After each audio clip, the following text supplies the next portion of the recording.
السلام علیکم ورحمت الله. زه نن تاسو ته په سویټزرلینډ کې یو زبردست شي څښم. زه راغلی یم دلته شاپوزن ته. دا ډېر زیات مشهور دی، دا شیان ډېر زیات ښایسته هم دی.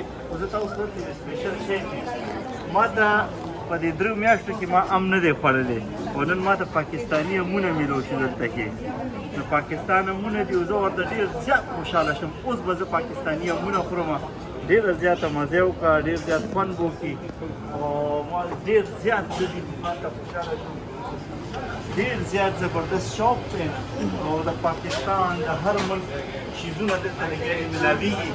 او دلته کې دا اوس وګورئ، هر څه به تاسو ته میلو شي. ما پاکستاني امونه وکتل، دا به زه اوس خورم انشاءالله. او زه ورته ډېر زیات اکسایټډ شوم، ډېر خوشحاله شوم، ځکه چې دا 3 میاشتې وشوې ما یو ام نه دی خوړلی. او نن ما ته میلو شو، نو زه ډېر زیات ورته خوشحاله شوم.